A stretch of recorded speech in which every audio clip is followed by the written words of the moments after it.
जय माता की मित्रों, जैसा कि आप सभी को मालूम है कि मकर संक्रांति का त्योहार आप सभी जानते हैं। हमारे भारतवर्ष में शुरुआत से ही यह त्योहार मनाया जाता है। बड़े हर्षोल्लास के साथ में मकर संक्रांति का त्योहार पूर्णतया प्रकृति को समर्पित है। और जैसा कि आप जानते हैं कि हमारे सनातन एवं हिंदू धर्म की मान्यताएं रही हैं एवं परंपराएं रही हैं, वह वैज्ञानिक दृष्टिकोण से बनाई गई हैं। हमारे ऋषि मुनि इतने बड़े वैज्ञानिक थे कि उन्होंने सूर्य, चंद्रमा, अनेक ऋषियों की जो गणनाओं के माध्यम से सभी त्योहारों का निर्माण किया है या त्योहारों के रूप में वह विज्ञान दिया है।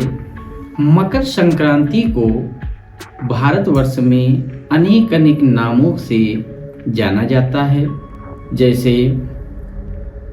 हमारे उत्तर प्रदेश में मकर संक्रांति को खिचड़ी के नाम से जानते हैं, कहीं पर मकर संक्रांति के नाम से जानते हैं, तो कहीं पोंगल के नाम से जानते हैं, तो कहीं सकरात के नाम से जानते हैं। अलग अलग राज्यों में इस त्योहार को अलग अलग तरीके से मनाने का विधान भी है।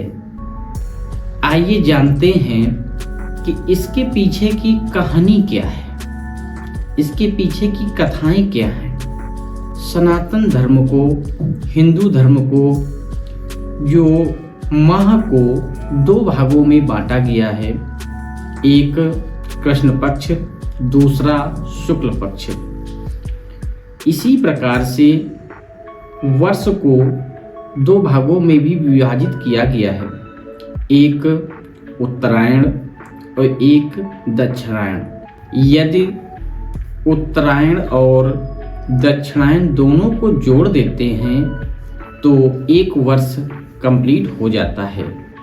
दक्षिणायन को देवताओं का दिन माना जाता है और उत्तरायण को रात्रि मानी जाती है। मकर संक्रांति के दिन से ही सूर्य उत्तरायण में प्रवेश करते हैं। धनु राशि को भोग करके मकर में जिस दिन प्रवेश करते हैं उसी दिन मकर संक्रांति का त्योहार मनाया जाता है। इसी कारण से मकर संक्रांति को, क्योंकि धनु राशि को भोग करके मकर में प्रवेश करते हैं, इसीलिए इसे मकर संक्रांति कहा जाता है। हमारी धार्मिक मान्यताओं के अनुसार इसी दिन हमारे महाभारत काल के समय में भीष्म पितामह जी ने उत्तरायण की जो प्रतीक्षा की थी, आज के दिन ही उत्तरायण में जब सूर्य आएंगे तो वो अपने प्राणों का त्याग करेंगे। इसी कारण से भगवान श्री कृष्ण जी के चरणों में भीष्म पितामह जी ने आज के दिन ही अपने प्राणों का त्याग किया था।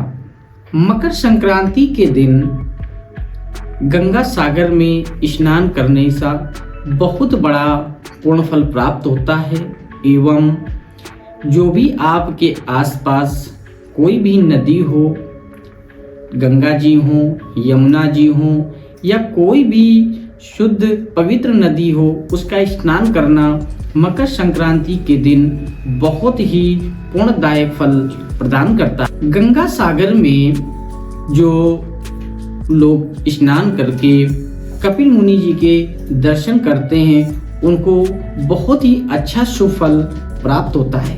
मकर संक्रांति का त्योहार पूर्णतया वैज्ञानिक दृष्टिकोण से बनाया गया है, क्योंकि इस समय सर्दी के समय में तिलों और गेहूं, इस समय सर्दी का मौसम है, उसमें यदि गुड़ और तिल खाते हैं या लोगों को दान करते हैं तो इसका भी बहुत बड़ा पूर्ण फल प्राप्त होता है।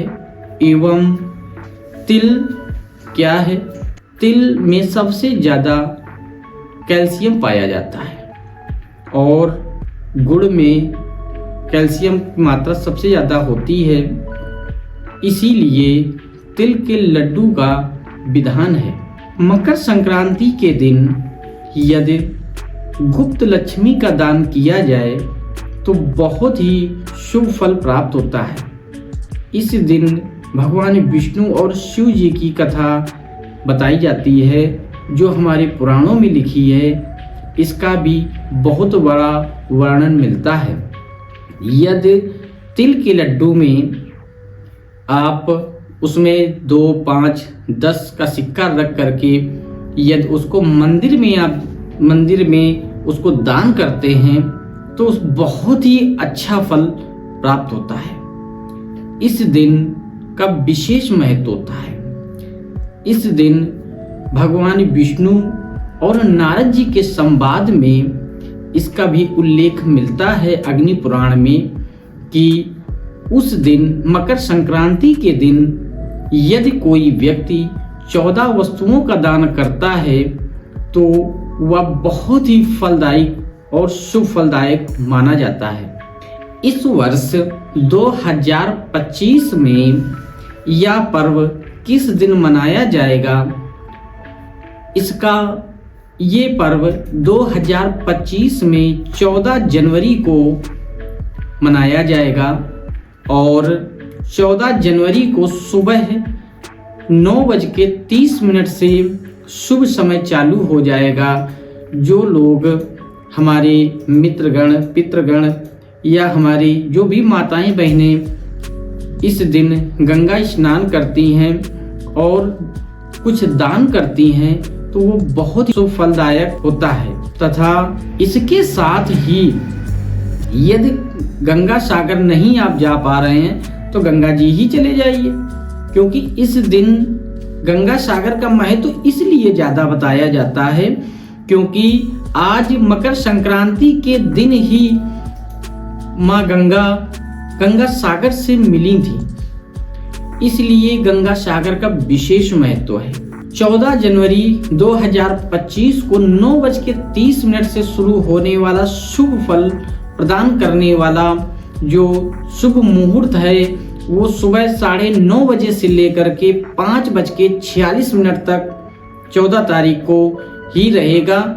और 14 तारीख का ये जो शुभ समय बन रहा है, योग बन रहा है, ये बहुत ही शुभ फलदायक है।